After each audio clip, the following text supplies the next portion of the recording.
Welcome to the latest episode of the joeZONE podcast. Today I'm chilling with Abdulaziz Kunert. Abdulaziz Kunert is a professional boxer. How's it going, pal? All is well, and how's things you say? Everything is good, man.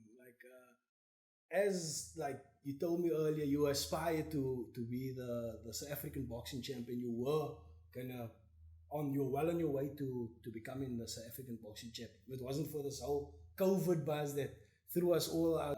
But before we get to that, let's start at the very beginning. Like how did you start boxing? And I know you started boxing in prison. Where did your passion for fighting come from? Growing up as a kid, my grandparents always used to put on karate movies like Bruce Lee, Jackie Chan, and that. I used to do that. So I found an interest in it, and as boys also, you there's something to prove also, man. So growing up on the other end, yes, I used to fight a lot around on the road and. In the street with your brothers. Yeah, I was involved in. Did you have brothers or so and stuff like that? Yeah. Normally, when there's a younger brother and an older brother, Yeah. they tend to fight a lot. Like. Yeah, I had a younger brother in Imtiaz, Raham, but he passed due to. They shot him in 2015. The time I was serving a sentence at Drakenstein. And yeah, we used to fight a lot. We had that back and forth always. And I also at the other end had the better part of I did a crime and I was sentenced. For fighting. I committed a murder at that time. Yeah, because I was involved in a lot of things. And I was sentenced to 12 years, 5 years suspended sentence, 7 years imprisonment. And I was on Polsmo. Not too long, they transferred me to Drakenstein. Okay. Mainly everyone just serves a sentence. And at my time I've been there, I was on the maximum, about 7 months. I had to work my way to the mediums. And when I got to the mediums, we had more privilege. And there was like sports. How do you work your way to the mediums? Like if you find maximum, how do you get to? As mainly on behavior, because there's a certain time that is set out that you had to be there. Yeah. Okay. And so once you're on the mediums, then what happened? And then you get more privilege, whereas you work programs, you can attend the sport, you can go to school, those kind of stuff. And there was a boy there, they call it the Ezrik. They came around and then we gave our names down they asked who would want to go for karate and boxing. Okay. I put my name down for karate and boxing. Okay. Because I like that kind of the combat. Yeah. And at that time karate went out, so we were doing classes. We had a sensei there. We did it was for 2 weeks or so, and then things changed because prison changed quick. They locked down everything also, and then karate didn't go out for a while, and then they started calling out boxing. But I was still also. They probably didn't have funds for the karate or something like that. No, there is a warden that is a sensei there. Oh, okay. Yeah, so because it's prison life, anything can change at any matter. Okay. Yeah, and then we started going out for boxing. Yeah. I attended the boxing program and I enjoyed the workouts and that, and I was going school at that time. And then one day I went to school and all the other guys went out for boxing, and when I came back and then I heard they did sparring. So I thought, no, the next day I'm not gonna go to school. I'm gonna go to boxing. Yeah. Yeah. And then when I attended the boxing program for the sparring, because I was looking forward to that, and they let us sit down in the square. We were privileged. There's a gym, a ring, punching bags and everything. I saw it in the documentary, like that was where there's a ring there, elevated ring, and there was bags around and stuff like that. So there was also this warden. He was one of the world kickboxing champions. So he let us all sit down in the square. So he would choose an individual to spar now. And then two guys were first sparring, and then they let the one sit. If they see you're not doing too well, they will let you sit. And they will call the next one, and then they called me, and I sparred this guy, and I just threw punches and punches, and I like hurt this guy, and then they said, no, okay, this guy should sit. They called another guy, I sparred him, and also like hurt him kind of way, yeah. They let him sit, and then the third guy, he punched my head, and my head went right to the back, and I got angry. So I went flat out. I almost knocked him, I think, that time. And then they saw, no, this boy has potential. We need to. So once he hit you, you reacted to that punch.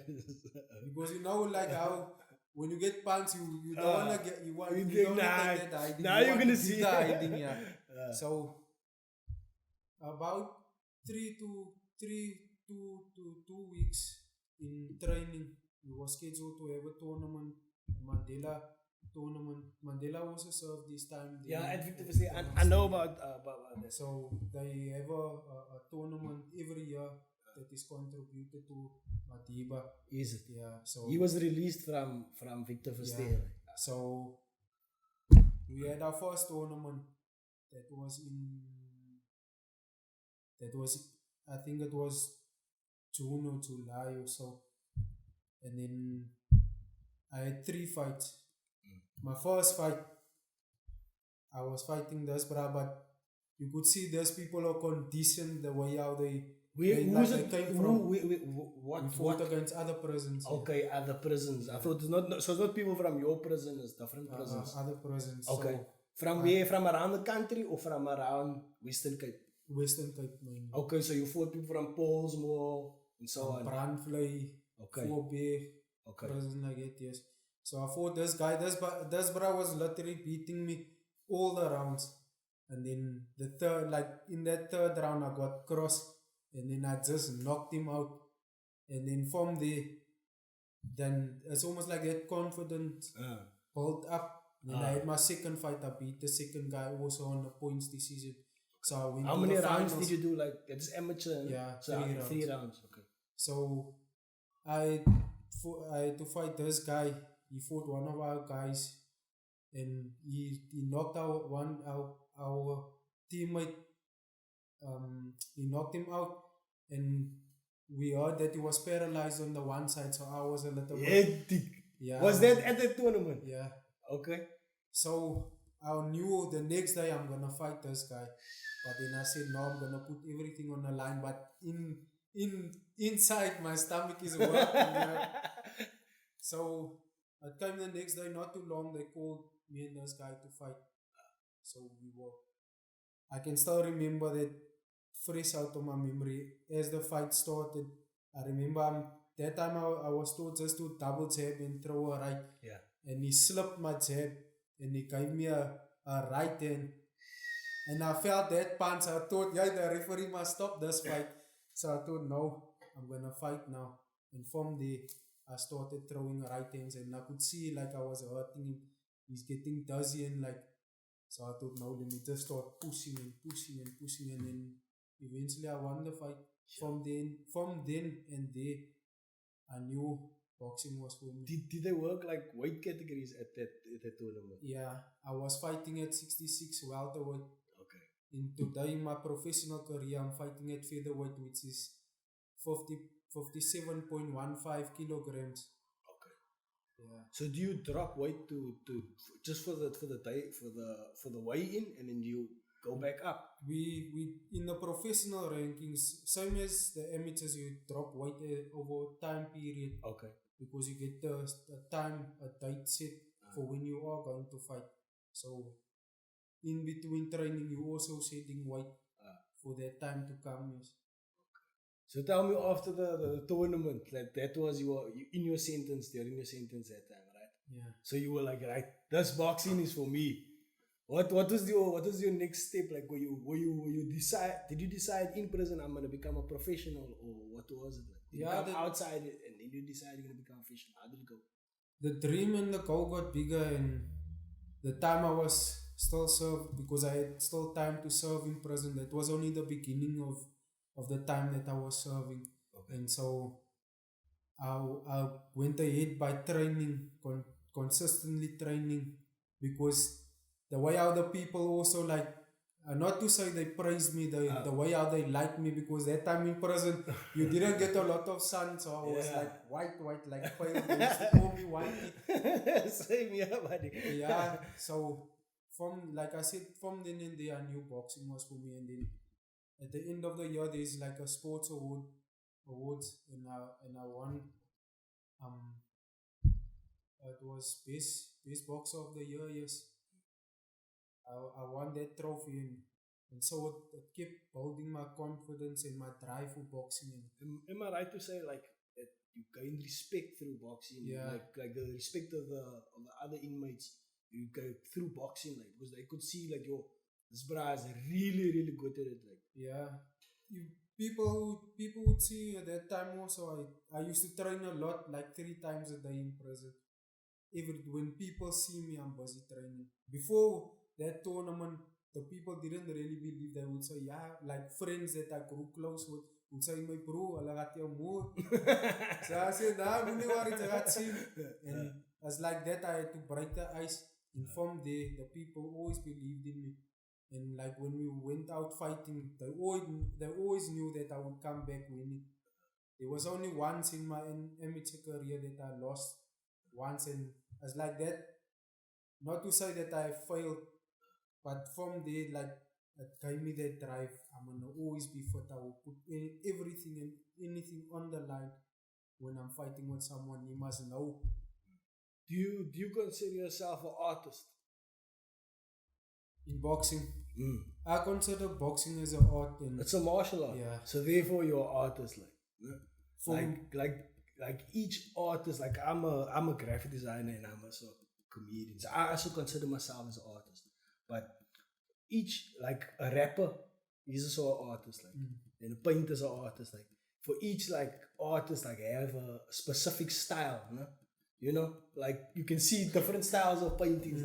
Like I see you have a specific style, like it's like I'm gonna try to show it, but you have like this uppercuts that you got, like this 2 swinging uppercuts, and then you come over with two bombs or something like that. Where did you develop that style? Because it looks like you had that style, like it's almost like natural in you. Where did you get that? Well, how can I say, like, over time and period training, we had like trainers like Sandile Ho was my last trainer in prison, and he was also a professional boxer in his time. So I had privilege of meeting a lot of people. There were people coming from outside, like giving us also lessons and that. Okay, like professional boxers coming into the prison. Yeah, like I remember there was also like that UFC guy Madiba, Tumisang Madiba. Yeah. You know him? Yeah. Yeah, Far East Jacobs. Yeah, for him. Yeah. And Did he come there? Was he in prison? He came to visit on a camp that he fought. Okay. I don't know who, but if he had to win that fight, and then he would go and fight for the EFC title. And Far East beat him though. Yeah, Far East beat him. Yeah. And a few other guys tapped him out anyway. And you know, I came across a lot of people and people that met me in prison that knows boxing and seen me fighting, and they were like, "You are the future." But I didn't let that things get to my head to make me now like I'm that man, and that I keep letting like I know when I look back at my background, I keep letting that push me. Just learn better in every just time. Learn from a pitchy, from absorb a little bit from everybody. Yeah. And from like today, there's certain people that comes to me like within my professional career. They say from the beginning, those who have saw me, and what they see now is like a different boxer. Like I grow every time. Every time I step absorbing and learning. I'm better. And obviously it's because of the trainers that you have. Like let's talk about like Bryce. Like you, so obviously after you left prison, you were first with Ellen, and then you hooked up with Bryce. Bryce is like come from obviously like a long lineage of fighters, and like also Mr. Calicoda, like I've known his son Virgil and stuff like that. So like I always think like it's who a fighter is one thing, but also the coach that he has, like it's also like a big part of it. Like how is Bryce helped you like in your career so far? You know, it's true what you say. Your corner, also takes you a long way, especially the work that you're putting in the gym. And they know boxing. Bryce knows boxing because they grew. His whole family, my coach's whole family grew through boxing. And I didn't mention it yet. The time when I did that tournament is the time I met Bryce. I met him in prison. Oh, you met him that time already? He was one of the ring officials. And I remember when I was done with that, winning that tournament, he called me out of that lot. We were a lot of guys there from different prisons. He called me out of that lot, and they were all given this gift, a wine box. And then he called me and he spoke to me, asked me, what's your name? Where am I from? And he said, hey, sign your name and your surname. He said, when I see you again, I want to see you even better. And the time I came out of prison, like the dream and the goal got bigger, I wanted to become professional. Yeah. And like I worked with Warren Baines and Jason House, and me and this guy, Warren grew close, the one that did the documentary. Okay, yeah. And Jason House, they did a documentary about my life story. Yeah, I saw that. In prison, yes. And Warren made it possible that I could get my license. And so I remember attending one of Calicoda's events for the first time, like going to an event. And at the military base, the Wynberg military? No, it was in Cape Town. I don't know if it was Sun City, the one of the hotels there. And was that in 2017? Like? That was in 2017. I just came out, I think it was in July month or so. And I was looking for a gym. So I was when I was on the side, I watched each corner, like trainer. Who's the best trainer? Yeah. Okay. Every time when I got an opportunity to get close to them, and then I would speak, hey, my name is Abdulaziz. I recently came out of prison. Could I get your number because I'm looking for a gym? Aslin. Yeah. I was making my moves because I wanted to get at it quick. And I remember giving all the names to Warren, and Warren called them all up, and then he got hold of this guy, Raisin. So we met up with Raisin, and Raisin got me to go to Ellen in Woodstock. So over a period of time, I was training there at Ellen's place in Woodstock, King's Gym. And I had 5 professional fights with Ellen. And we had complications and that stuff, and then I thought, no, I should move on, and eventually ended up at Bryce. And from the Bryce also, he played a big role, especially those also in the camp, like Lunga Stimela, Tony Mayala, Faraz, Saeed, Isma, Kadri. I don't know if you know Isma. I don't know them personally. I know them via like Facebook, like so that some of the names that you mentioned there, it sounds familiar. Yeah, like they probably could I added them on Facebook or something. Yeah, like mainly all of those guys with my coaching, they all play a big role, a part of my career. So as I do in their careers, because we all there to help each other. And so like with Inspiring, we have different kind of fighters, so you learn different styles, and that so it makes you much better for the fight. So you're saying the value of your entire camp is like, because you have a strong camp, you believe that is elevating your boxing also. Yeah, and plus the routine, the way we train is intense. It's intense. What does that all saying, like metal sharp? What iron sharpens iron or something like that? Yeah. So in December you fought Mfusi in Camps Bay, and you got a second round knockout, which is quite awesome. But you said you were nervous going into that fight. Why were you nervous going into that fight? What is the nerves about? Yeah, I was nervous going into that fight because, like, doing research on that guy. He was a 2-time super bantamweight or bantamweight champion. He was a IBO international champion and a WBF champion because he had that background and that experience. He was boxing since 2008. So yeah, I went nervous going into that fight, but I knew I was well prepared for that fight. So yeah, I gave it my all, and as quick as it went, I didn't expect that I knocked him out that quick, but I was preparing for a knockout because my previous fights I also hurt my hand. Yeah, so my hand was good. We were speaking about earlier about like the emotion, like what is that emotion that you what emotion do you feel like? If I had to talk about myself specifically, like I told you, like I'm a stand-up comedian and I feel like anxiety before I go on stage. You were telling me that you also feel, you maybe feel nervous. What emotion do you feel before you're gonna go out and get in that ring? Like, what is that? What is going through your mind? Like, is it anger? Like, because obviously when you were younger, you were fighting out of anger. Like nowadays when I see you fighting, you got like almost like a calmness to you. What emotion is going on inside you? I am nervous. It's a good kind of nervous feeling, and where I also build my confidence before I always step in the ring. I read a surah. It's called Ayatul Kursi. Okay. So it's almost like a protection. Like a prayer. Yeah, it's a protection prayer. And then before going into the fight, I'm nervous. And once I step into that ring, I cut myself off from the crowd. It's like, I just see this guy here in front of me. He wants to beat me, and obviously I come here to beat him in any way, whether it's going the distance or it's gonna go by short route. And I was well prepared for the fight. And once when I start fighting, and then it's like a rhythm.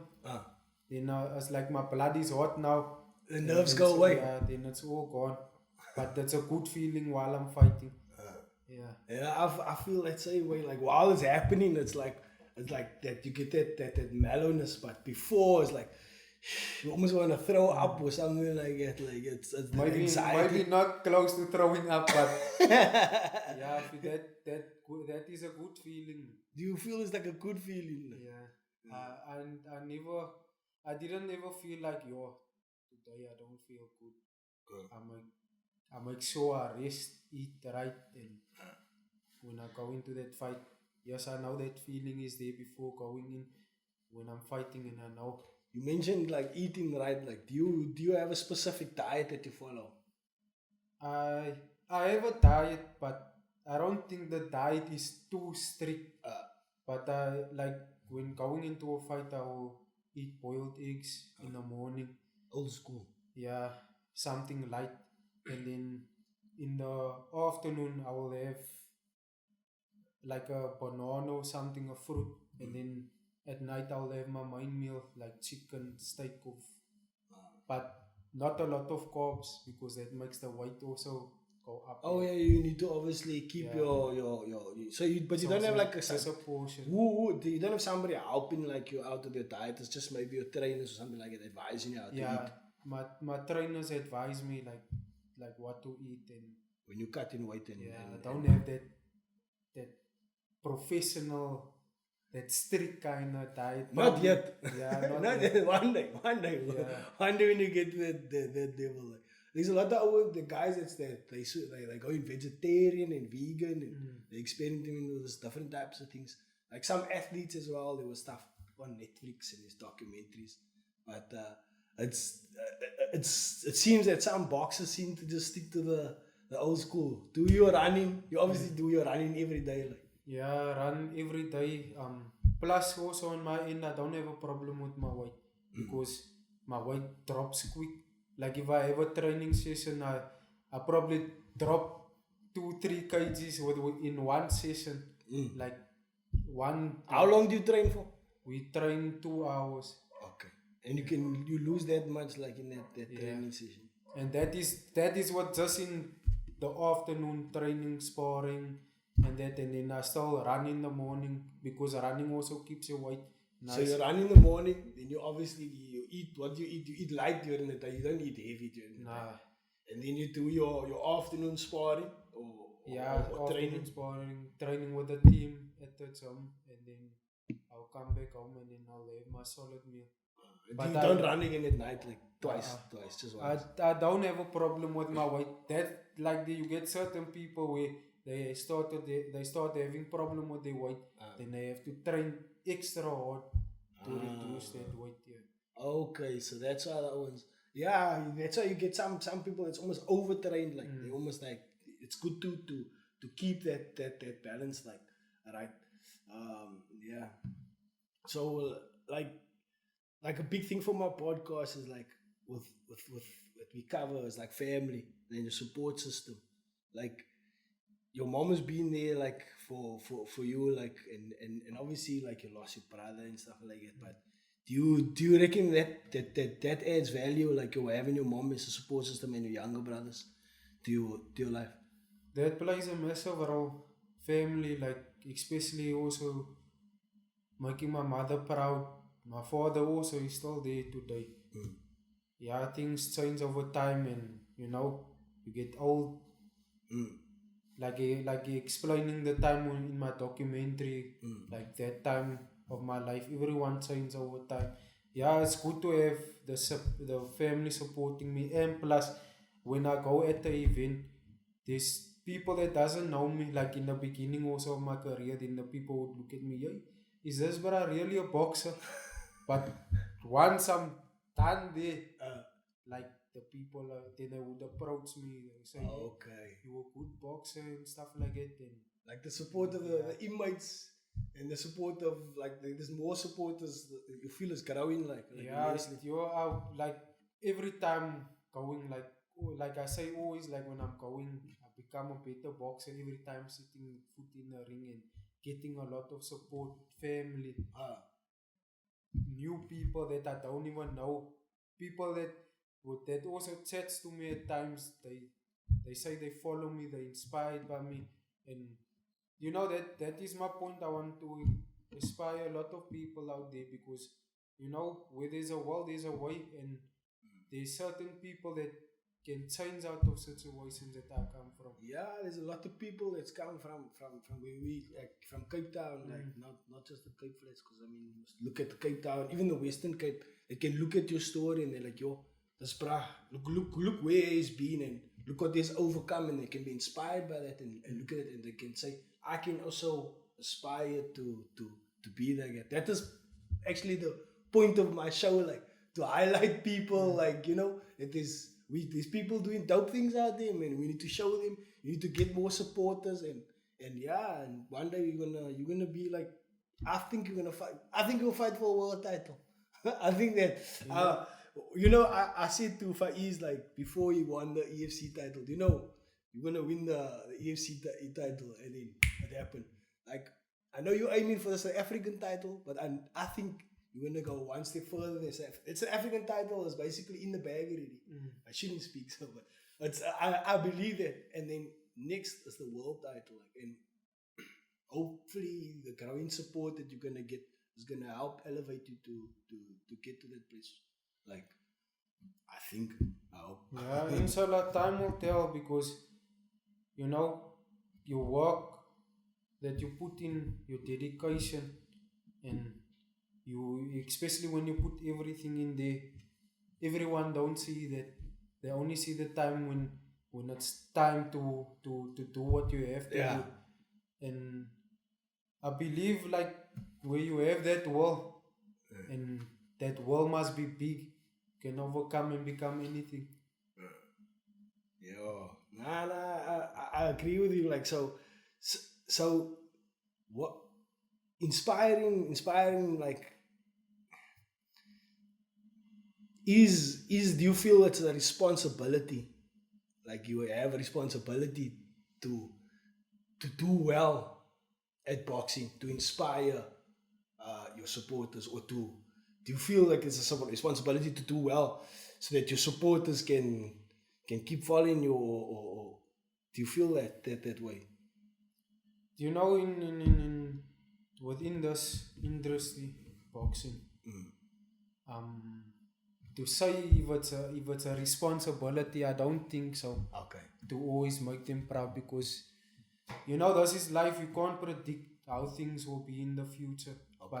But like you have that will, you have that vision, you have that dream that you want to, that drive that you want to overcome and become.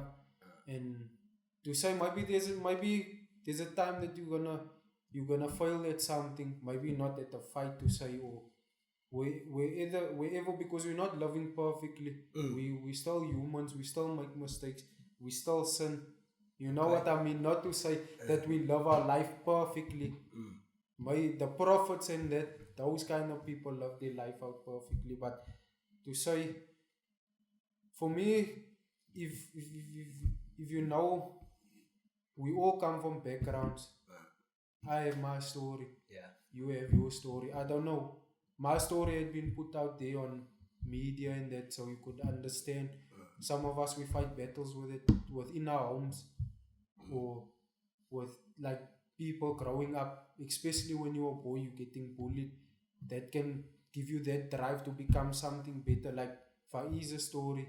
Yeah. He was bullied when he was He was bullied when he was younger. In school. And that made him inspired him to do it. Like everyone that I see that is successful comes from something like that. That gives him that drive to become something.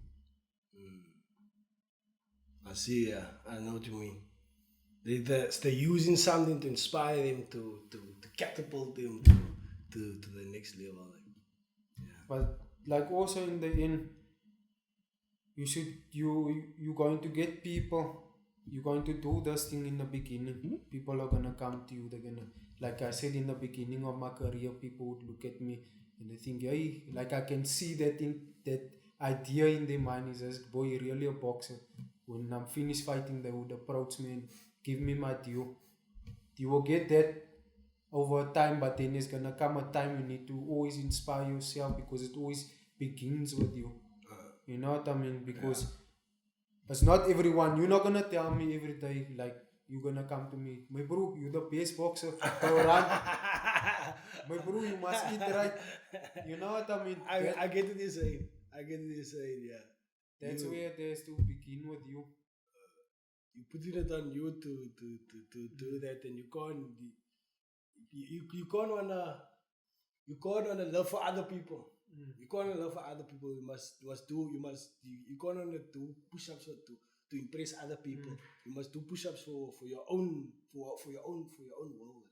Yeah. I get what you're saying here. Interesting. Yes. The way that you explain self-discipline and like the way that of motivation and self-discipline to me now is like, it just gave me like a aha moment. Like it's like it's like you're saying you can't rely on other people to do things for you. Like, did you always have that in you from when you were young, or did you change and grow into it as you grew older? I think over time it grew in me, because through life lessons, not everyone is gonna be the way I would start it. I even like remember the time, if I could take back going to prison. I used to believe in friends. I won't lie to you, friends and company. I used to believe in that kind of things, because I thought that was my life. And learning in prison, spending that time, having that time to give thought and like go back on everything and see people that were there with you that time, or not there with you at times like that. And that is almost like, not to say my darkest moment in life, but a time where I went alone. And when you got privilege to get visits and stuff like that, I won't lie to you, like in the beginning my heart used to, when I know this weekend I'm gonna receive a visit, and it's a weekend, Saturday or Sunday, we only get visits, and family would always be there. And then the weeks come and I'm expecting friends to come. And like already waiting there, then my heart would beat, and then they call my name. And when I come out, I would expect this kind of person to be there. But then when I look as my mother, or my father, or my brothers, and then like that, certain kind of things like that learned me in life that you shouldn't rely and depend always on other people, but on yourself and those who are there for you, who support you. Yeah, it's important to have that type of things like in life, and I guess it helps to have when you have that discipline and you apply that discipline to that self-discipline to boxing. Boxing for me is like you must have like the sports that you have the most self-discipline. You go in to a ring with somebody who's the only way that you can beat this person is to have either there's a few ways, but fitness is a big way that you can win this. Skill, strength. You can if you're disciplined enough, you can be fit. You can be disciplined. You can get strength. Skill. If you're disciplined enough, you can gain skill. So for me, I think boxing is one of the most. You must have the most self-discipline, and if when once you apply that, like you see a lot of inspirational people try to want to be boxers and all the pads there for them, and then all of a sudden they're giving quotes on their Facebook. Today, life is mainly on media. It's not like it was back then. So everyone wants to be this. You know what I mean? But whether not that, some of them, there's also a saying, fake it to make it. You know what I mean? I know what they say. Because if you don't know me, and you maybe meet me for the first time and you are looking for this kind of person, and now I tell you, hey, I'm this guy, I did this and that, and you will start finding an interest and believing in me. But the people that know you, they know who you are. They will know who you are. Yeah, there's a lot of those fakers out there, but you can't fake it in the boxing ring. No, there's no faking. There's no faking. There's no faking in the boxing ring. Once you get in there, you can't. There's no amount of faking that is gonna help you. No, there's just man to man. Even your corner, they in your corner. They give you advice, but you and that guy alone is going toe to toe. Who's going to win? Who's more determined? Who prepared well? Who has that will to leave everything there on the line? So when do you think that you're gonna fight again? I know the minister has spoken. It's said that you can start training. Have you started training? Yes. I have been training. But not as the way how we train at because it's different. You just keeping fit. Running, doing the routine exercises. What is now not there is like the sparring with your fellow teammates and the corrections we would get from your coach, from the corner, stuff like that. That is just different. Okay. So when will you start that sparring training? When do you think that will start? Like they said, you can train non-contact and contact, but they will, like I've seen that the Boxing South Africa, they are working towards that tournaments in the near future that can be sanctioned. I don't know if you've seen, I think today there will be a UFC fight, right? Yeah. Today or tomorrow. Yeah, they have but with no crowd. No crowd, yeah. Just like they had a few already. Yeah. So are they going to do that to the boxing as well? Yeah, hopefully here in South Africa, the way how we develop. But I've seen like in America, there's tournaments happening next week. One of the biggest promoters, Aaron from Top Rank. Who's fighting? There's Shakur Stevenson, one of the, I think he's a WBO featherweight champion. So I look to guys like that. I look to guys also that is fighting within our country. Whether maybe one day we would find each other on the end. I still you know what this? It's like the respect, man. We can punch each other for rounds, but once that bell, the end bell goes, it's from then the respect all the way. Yeah. It's just that we just sorting our thing out. that is very important between martial artists, like to have that respect, like, and that respect goes a long way. People also like can people tend to gravitate more to when you're respectful and you like have honor in the sport. And I like just by speaking to you today and like what we covered, like the question that I posed to you earlier when I asked you like, is it responsibility? And you were like, you counted me with, nah, it's not responsibility. It's like you have to take, it's like onus is on yourself to get up each day and do these type of things. It's upon you to execute what you need to do, and that I can understand the way that you're thinking is.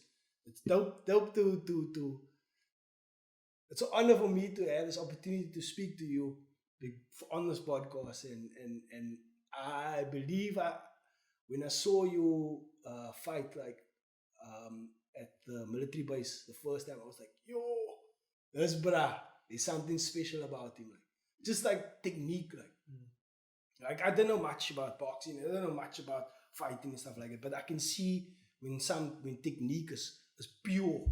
Like you can just see it, man. You can see when somebody does a sloppy push-up and when somebody does a proper push-up.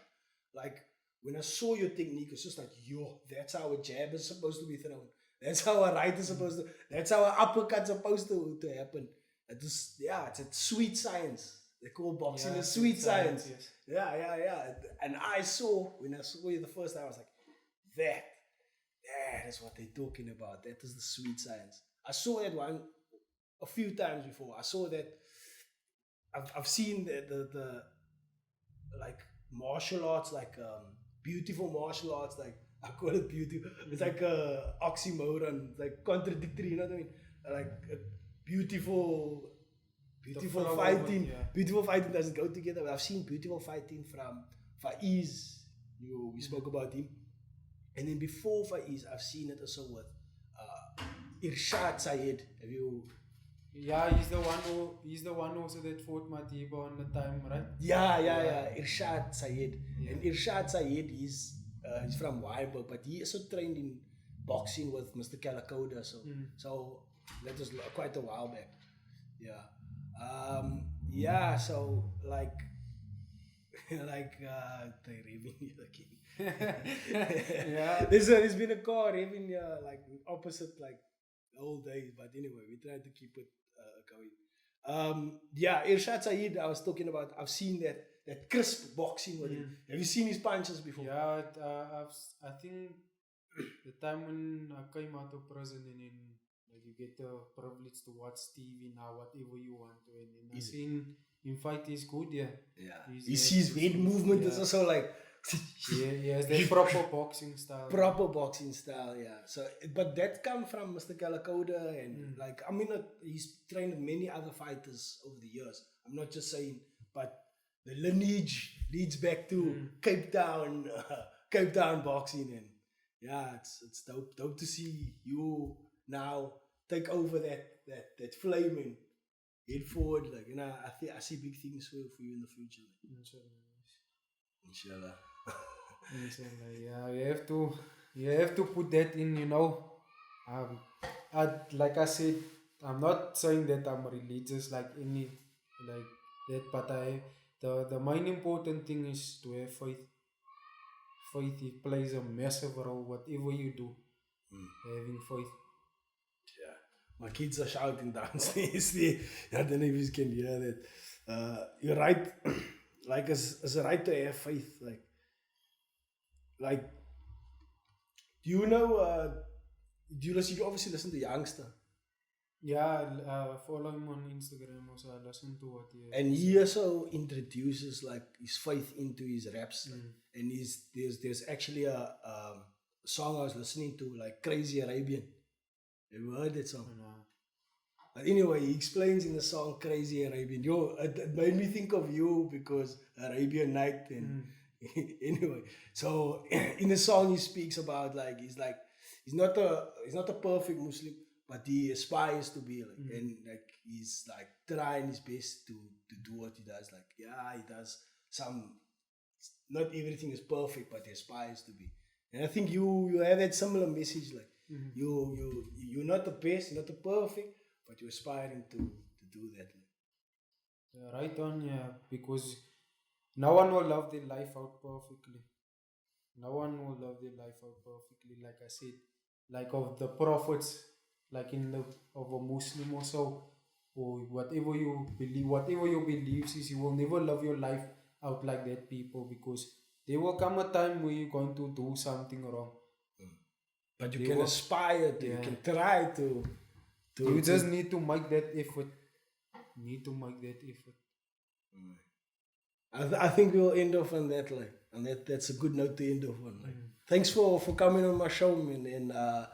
And this is not to be the first time. Hopefully you'll come on my show again. Like, hopefully you'll come on the show again once. Next time you come on my show, you must bring the title with you. Yeah, how's that? Huh? Come so that will come with. Inshallah.